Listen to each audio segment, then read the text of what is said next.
accountability, and social media strategies.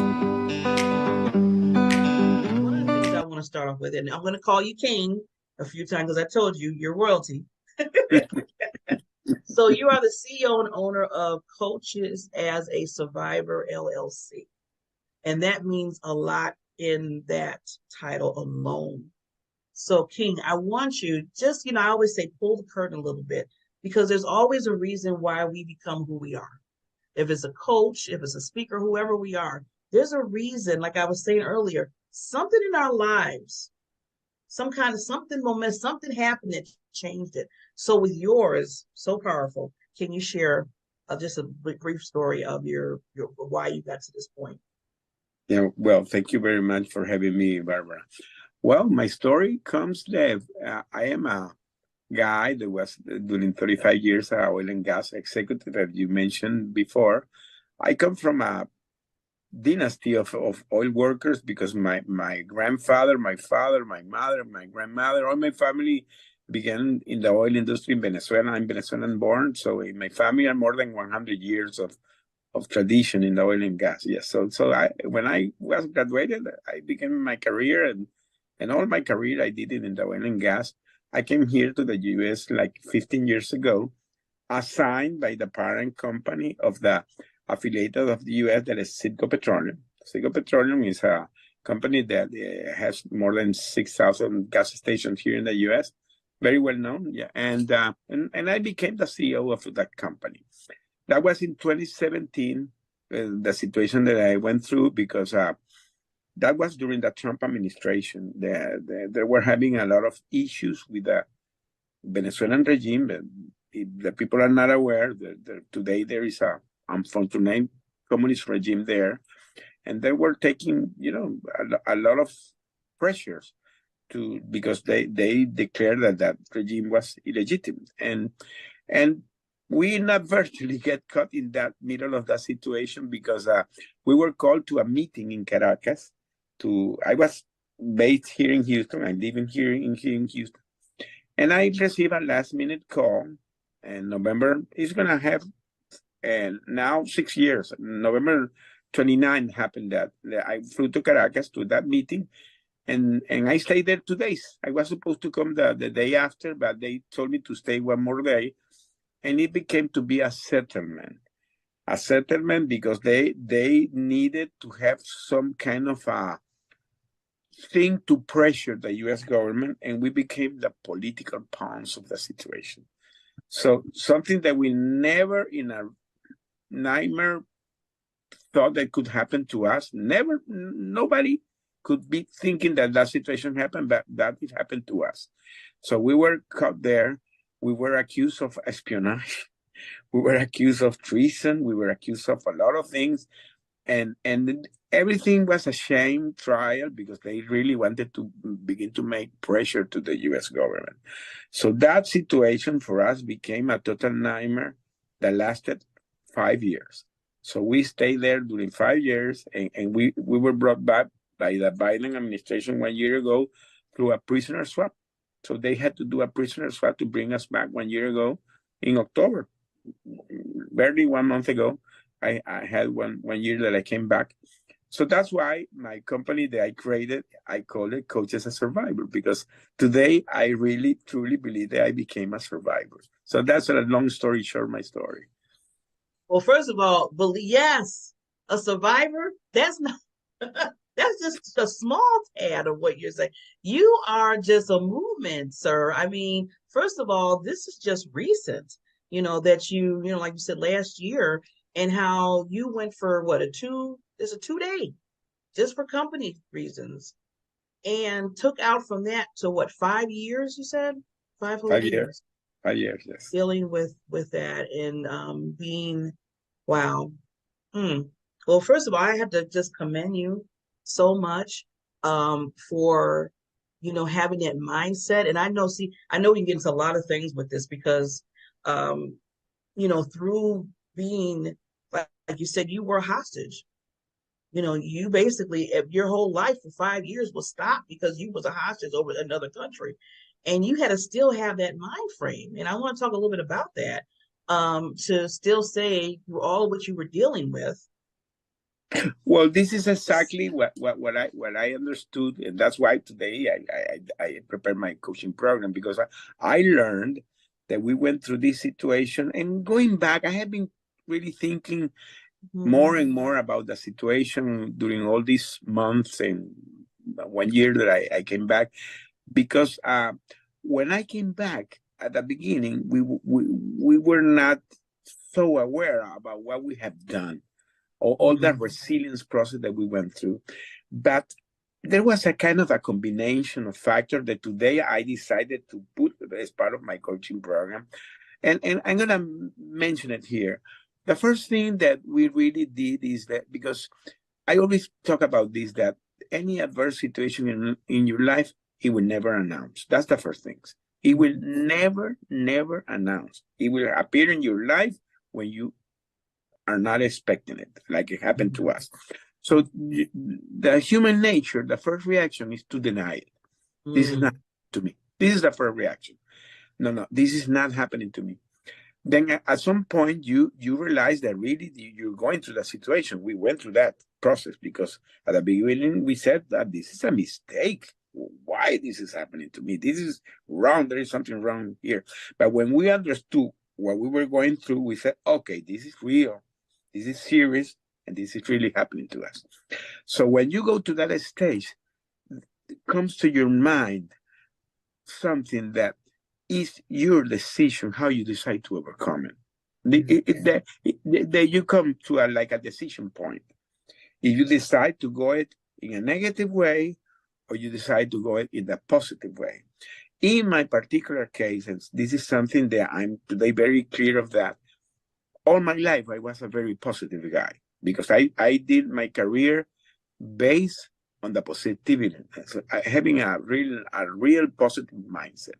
So that really helped me a lot, having that positive mindset. But I can tell to your audience, the good news that this is something that you can develop, because your mind, you can prepare it, and that skill you can develop. I have it like embedded in my DNA. I have been really positive. There are another thing that I'm going to talk later more about this, because this is the base I wrote my book, is the connection with your loved ones. This is very important, the connection. Having that connection is so important, because that is something that will keep you grounded with the situation. In my particular case, we went through like stages, because when we got into that situation, the first 10 months, we were totally isolated, Barbara. I didn't know what was going on in the external world.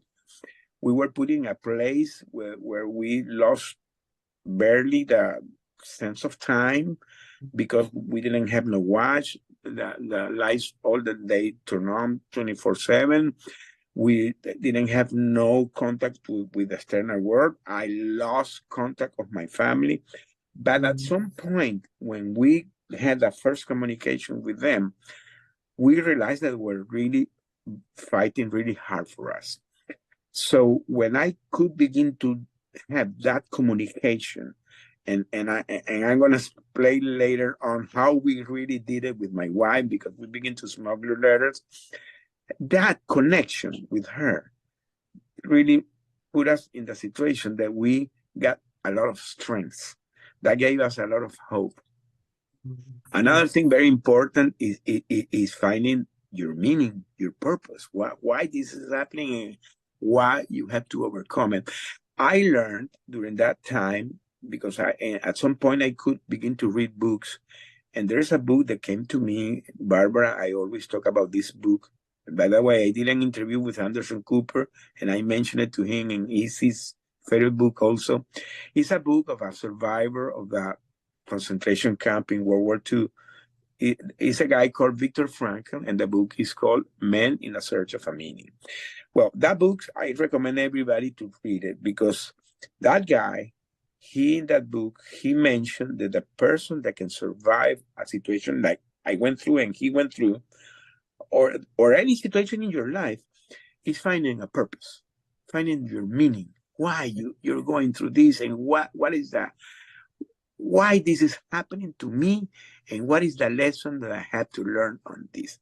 In my particular case, Mm. Barbara, I learned that we went through this, but we needed to come back sane and in one piece to our family, in body and soul and spirit. So when we found that, and we found our inner circle, our spirituality, because we begin to pray a lot, we begin to read the Bible, we really begin to be very serious with this. When we put everything together, we became survivors. We Yes. really went to the survivor mode. So that's why I say that I'm a survivor. So Yes. And I want to just dissect a little bit what you're saying, because everything you're saying is just golden nuggets here. I love how you said, which creates like a foundation. And when you said, well, Barbara, you know what, I always had that positive mindset, even before what you went through, because of where you were. I mean, you accomplished so much, sir, from, before that point, with that positive mindset, and you took on. And see, I always tell people, somehow we take on the characteristics of what we have already. So when something happens in our lives, something might be tragic or whatever, that's something to pull to. So you pull to that. correct. And I love how you said about the family, the connection for that. So important, so important. Um, yeah. Let me tell you something, Barbara, and for the audience to understand how important this is, and how it was for us, because the way I wrote my book is based on that. We, at some point, like 1 year, remember we're talking about a 5 years period. In the Years, first yeah. year, we were totally incommunicated. So at some point, because the U.S. government began to do pressure, because our family was also pressuring for us, and they begin to go to the media and begin to do a lot of pressure in the media. So all that combination made that the U.S. government really begin to do more and more, because at that point, the situation with Venezuela went so bad that they expelled the ambassador. The U.S. ambassador was expelled. Until today, there is no ambassador in Venezuela. So we were literally left behind. So the way that the U.S. government decided to orchestrate a release, they begin to triangulate with the UN. So a Mm. UN commission flew to Venezuela to see us. And when they saw us, to tell you the truth, we were really in a very bad shape. I lost 100 pounds. 100 pounds I lost. Okay. So, because we were really, really starving to death, Barbara. Yeah. So Mm. they went to the Venezuelan government and said, hey, these guys are going to die. You have to feed them and you have to give them medicines. So this guy began to allow our family to provide food. Our family had to provide. So my Wow. wife managed, and my son flew to Colombia and he began to do logistic there. And when we began to receive these foods, I took the risky decision to begin to smuggle letters.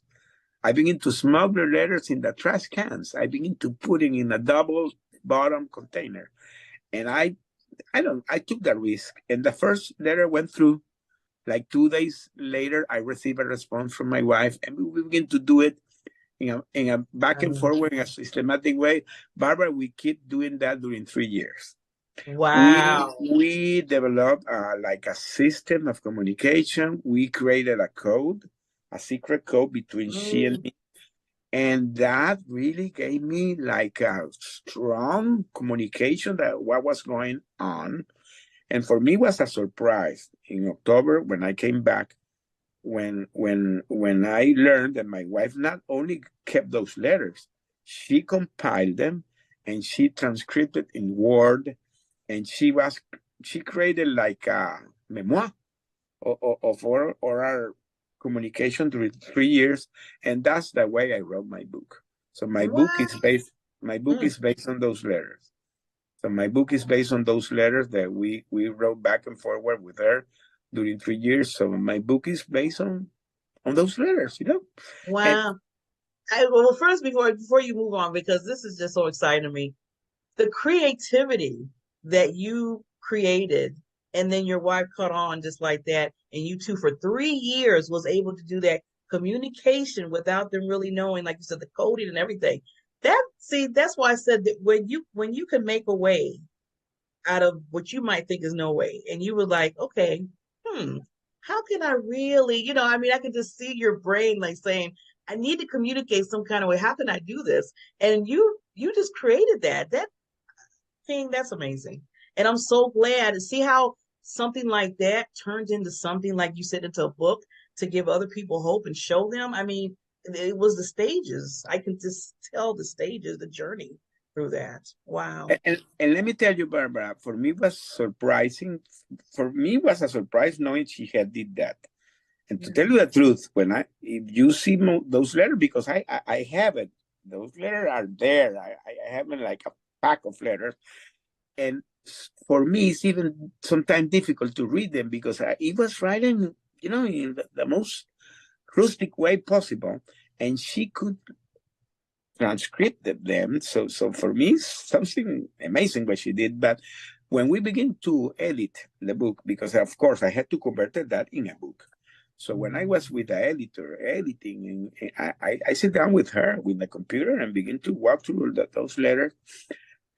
I got so surprised when I begin to read it, because at some point I was writing because I was not sure if I was gonna make it. Okay. So at some point I was leaving. Oh, wow. I don't know how to say the letters because I said if I didn't make it, at least You had a she got. legacy. Yeah. Oh, wow, King. See, I had to prepare myself for this interview because I said I don't want to cry. But yeah, oh, I could feel it. I could feel you with that. I could really feel you with that. I'm so glad that she, followed her instincts after she was getting the letters from you to put all that, because you're not only leaving a legacy for your family, King, but for everybody else that's reading your book. And mm, Yeah.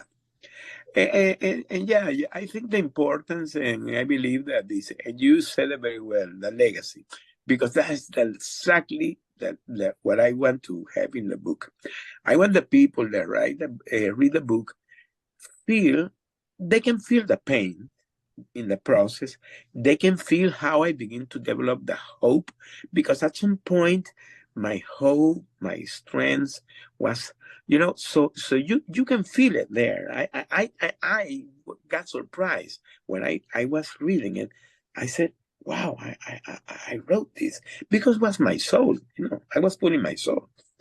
And oh, but for me, the most important is the people really get the message that any adversity in life, you can overcome it. I that think that's the point. That's the yes. I'm jumping all in my heart right now because that's what I always tell people. I said, please, please. And you've done what I always ask other people is to tell your story if you are able to. Before I used to be like, tell your story, tell your story. And then somebody said, well, Barbara, sometimes your story is difficult and it takes time, or you have to get the courage. I said, I understand that. So I had to put my little disclaimer out. But when you do, look at how many people that will say, you know what? I need to hear Jose's story because I'm dealing with something, a crisis or traumatic or something that was unbelievable in my life. And look what he did being that survivor. I know we say survivor, but I have to call you, sir, a conqueror. As it yeah. says in the word, and I'm a Christian, and it says, you're more than a conqueror. And I see that in you so much. And let me tell you, being Christian, I'm also a strong God believer, and today I'm so advocated for that because I saw the signs of God in all of this. Because that it is not only the miracle, the way we came back, but we saw there a lot of signs of God. Barbara, when I was editing with my wife, at some point I told her, reading things I said there, the people are not going to believe this. Because we went through some events that for me are like magical. Mm. Are events that today I can still have the feeling that, wow, this was God guided me. So he was always there with us. Even we were in that dark place and going that dark situation, he was there with us. Mm. And today I'm strongly, Yeah. wow, for me it is something that it touched me so much that the Mhm. first act that I did when I came back was going to the church. Mm. So I'm today, and by the way, my pastor is some guy that's incredible. He's incredible, man. Tomorrow I'm gonna have an event with him. He has an event every Friday, and the end of the month, and so now we are really connected, and Yes. because Yeah. this Ooh. is something that it changed your life. I can tell you, this is something that changed your life, and that's why today I'm so passionate in what I do. You can see, yeah, I can even through the video, I can see it flowing and just your, I can just feel your spirit. Such a wonderful, loving spirit that you have, and you just want to help people, and you're saying through what I went through, I want to help you too. So I want to get to a little bit of that because I have to stop myself from going to the crying for it. So I need to move. I need to move to the other things that you're doing for people in life before I go there, and then this is a move session. But going back to what you're doing, far as being a leader, being this coach that you are, that you created basically through everything. So I Yeah, know you said, and I want to read some things that you were going to mention. Enhancing CEO and business owners, their leadership skills, and enhancing management performance. Now, I want to say this because I work, it's funny because I'm dual. I work in corporate during the day and I have my own business. So I know about corporate stuff. And I know about the leadership in corporate. And I'm mhm. telling you right now, King, they need your training. They need your coaching. Because sometimes there's that, yeah, you know what I'm saying? So I'm loving what you're talking about doing because what you've done being a survivor, being a conqueror, I'm push conqueror, I know survivor, and dealing with the steps that you did, I think that can transfer into the leadership skills within organizations. Yeah, because for some funny reason in my life, I think my life was preparing me for this because in my 35 years in the corporate world, my skills that I developed was so embedded in leadership, in training people, in coaching people, because I did a lot of uh, management in joint ventures with another international company. So I work with a lot of cultures. I work with Japanese, with Italians, Norwegian, French, American, British, Chinese even. So going with all these multicultural companies and working with them, uh, making team buildings to make the communication more fluid, understanding the multicultural difference. When I had all that experience that I came from, and I combined it with the situation I went through, I said, "Wow, I have a powerful tool here that can help people," and that was the life that put me there. So that's why I decided to combine the two experience and create my coaching program. So that's the way I came to this. You know? Yeah.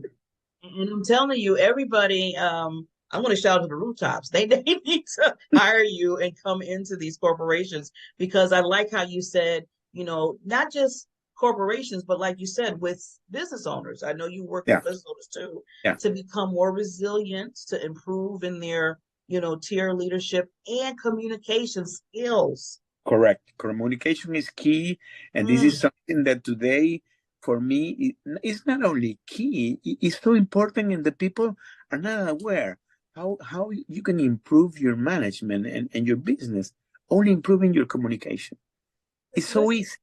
It's Yeah. so easy.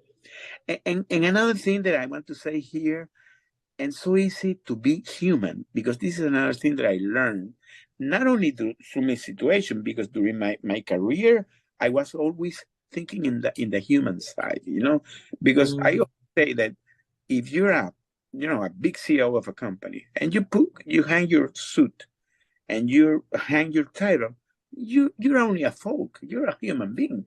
So when you connect with the people from the human side, that is so powerful. That is so powerful. I love how, oh, I love how you said that, King, how you said, you got to separate that. I mean, you got the title, but you're still human. You Yes. know, empathy should be there. Communication should be there. Understanding, all that needs to lie, especially if you're in a leadership. I Yes. always tell people there's a difference between leadership and manager. There's a total difference in that. Yeah. Correct. And sometimes people that they take the management and put in the leadership. I'm like, no, No. No. No. No. I can no. tell you something. A true leader, that has a good communication, that have empathy, even taking strong decisions, because at some point a leader has to take strong decisions. But if you do it with empathy, putting the shoes in the other, understanding the other, feeling their pain, and understanding them, even if it's a strong decision, they will understand it.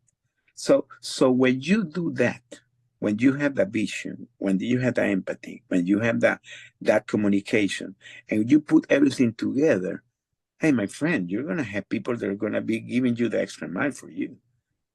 They're gonna tear their clothes for you. And Yes. I always put the example of the movie Braveheart. That he Hmm. was he was in the front row with the Yes. people. That's a good leader. That's a That good. Yes, yes, yes. You just touched me with because I love that movie too. Yeah, you're right. When you're there front line with everybody else, and I always say that I always have to remind myself that too, King, that me being a leader in my business, me being a leader in what I do in the corporate side of it. I always tell everybody that I'm working with, I said, you know what, if I can't say I can do it, then I shouldn't be a leader because I should be the first one to step up and correct. say, yes, whatever we're going to do, I'm going to be down in the trenches with you because how can I be a leader? I'm telling you what to do or how to do it, whatever. And I'm standing back while No, no, no, no. no, no. Because this is the other thing that a true leader has to do, has to inspire the people. Has to be the inspiration. When that's why you have those wonderful leaders. They're inspiring the people. That make the people do things, and they're incredible. And today, I posted today in my LinkedIn account something that I remembered, because I went through an event, by the way, that I mentioned it in my book. 1 month before my situation happened, I was getting to get retired. Okay, so I flew to talk with my boss, because I already had 35 years. And I, Yeah. I was done. I wanted to become a consultant. I was thinking to become a consultant. And I said, I'm going to get retired. I'm done with that. I'm going to become a consultant. So when I came back, I was flying here to Houston, and there was like a summit that the company was closing, and I had to go to the closing. And I said, okay, I'm going to be this weekend there. And there was bringing a motivational speaker. Okay. And I asked, who is going to be the guy? And they told me it's going to be the Captain Phillips. The true Captain Phillips, the guy that Tom Hanks, Yeah. Yeah. Through the plane. that Yeah. that The movie. the real guy. We brought that guy and he was doing a speech called "Navigating the Turbulent Waters," because he was talking about how you can motivate the people to overcome adversities. What I'm doing today. Yeah. So when I sit down with that guy, I'm talking 1 month before my situation happened. I sit down with the guy and said, "Wow, your story is incredible." And the guy told me, "No, the story that you saw in the movie is half what really happened to me. But for timing reasons, they shortened it. So that what happened to me was even worse." But he told me this. He said, "The human being has an inner force that you can do things that sometimes you can feel they're supernatural. You know why? Because we are made in the image of God. So we have Mm. that in our inner force. Barbara, that guy was preparing me for what the thing I was gonna go through in 1 month Mm, after. It was like an mm. angel in earth that God put me. But His word resonated so much to me that kept me going during 5 years. You have inside you an inner force that is why you have this to put it out. mm, When you put it out, you can do things that yes. so that's what a true leader can do. Taking Mm. that unbreakable spirit that you have inside, you can become whatever you want, and you can make your company go wherever you want. Okay. I held back as much as I can.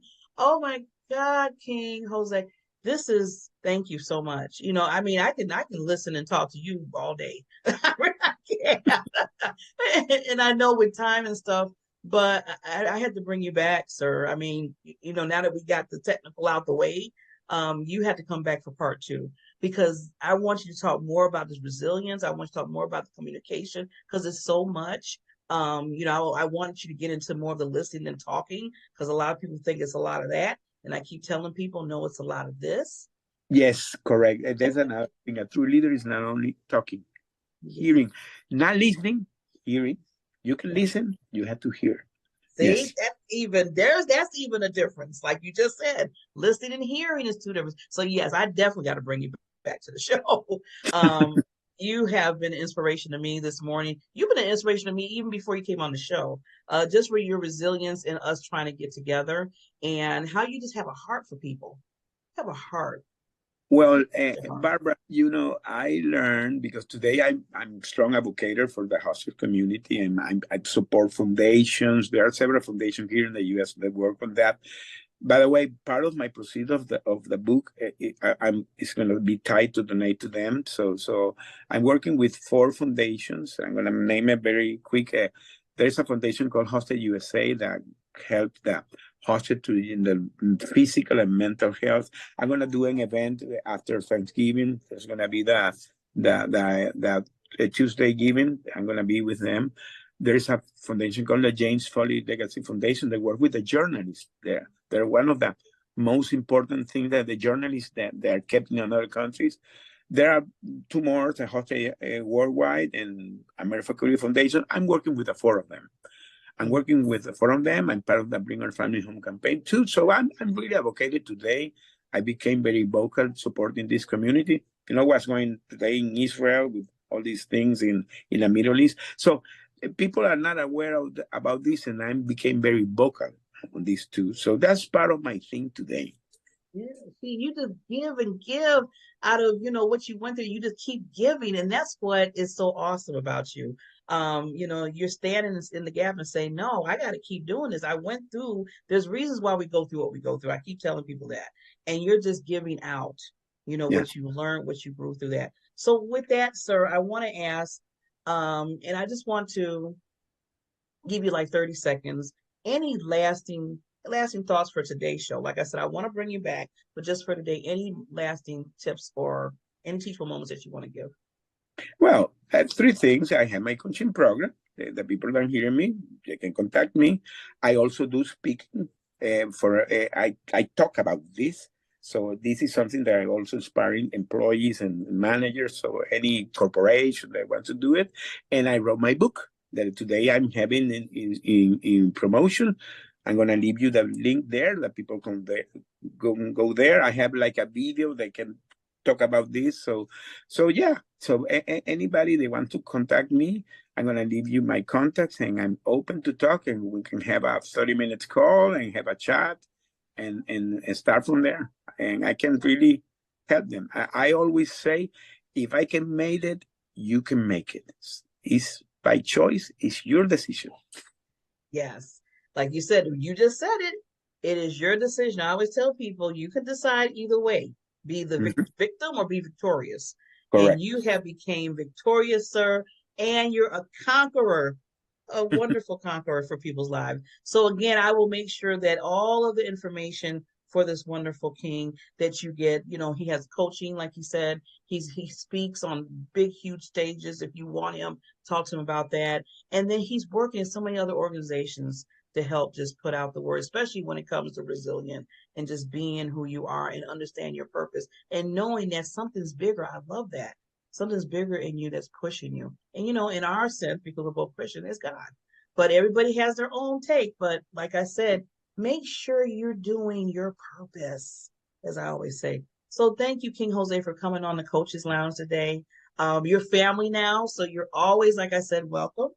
And if you are interested in coming on the show, please reach out to me, and we will get you on the calendar and get you together. But as I always say, I want to leave you with this: always look at like the King Jose today with coaches. If you need somebody to help you move that needle, if you need somebody just to take you by the hand or give you that little, those little drips of teachable moments, please, you know, if it's not King Jose, reach out to some coach, consultant, educator, because that's what they're there for. They're there to help you move the needle. We'll see you next time on the Coaches Lounge. Thank you for having me. Thank you so much.